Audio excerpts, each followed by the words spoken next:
Part 1 of how we train our livestock guardian dogs. We want well-rounded dogs, and so the best piece of advice we can give is to start with one puppy at a time.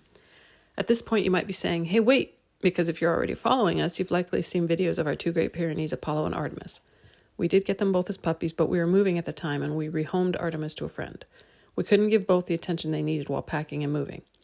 It's also super important to train them separately so they spend less time together and bond with us as their shepherds, and we just couldn't do that at that time. But 7 months after we gave her up, our friends reached out and said that Artemis wasn't going to work out for them. So we hired a company to transport her from Tennessee to us in Wisconsin. Subscribe if you want to see part 2. Expanding on part 1, we give our livestock guardian dogs plenty of time to bond with us. That means we start them in the house. There's a lot of controversy around this, so I won't comment on that, but I will say Apollo is the most well-rounded guardian we have, and he spent the most time with us in the house, learning the different surfaces, trying to learn manners, how to treat cats, and so on. I promise they won't be ruined. Far from it. And they transition outside on their own. Apollo's been outside nearly 24/7 since just before he turned a year old. So what other reason do we have for starting them in the house? Hit subscribe so you don't miss out on parts 3 and 4. Why do we start our livestock guardian dogs in the house?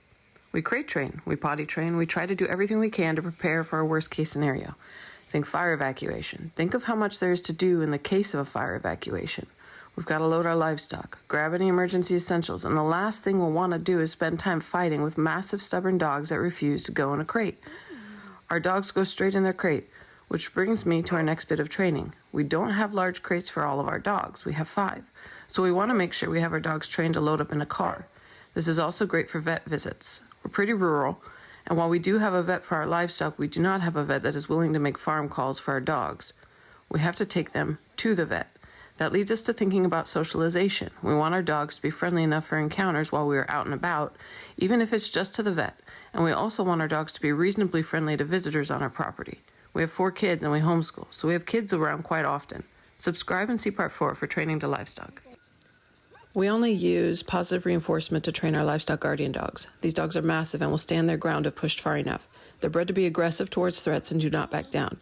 And e-collars are generally not recommended for dogs that may be considered aggressive. It'll say that in the instructions that come with them. So what do? We give a lot of praise and create a lot of positive associations. We prevent negative events from happening, like a buck ramming a new dog or a chicken pecking and so on. When we see our dogs doing something good, we make every effort to praise them for it. If we have treats, we give treats. Otherwise, we give pats and verbal praise. It might even look a little absurd at times. As soon as they sit or lay down, we praise a lot. If an animal is leaping around them and being playful and they stay in place, we praise them.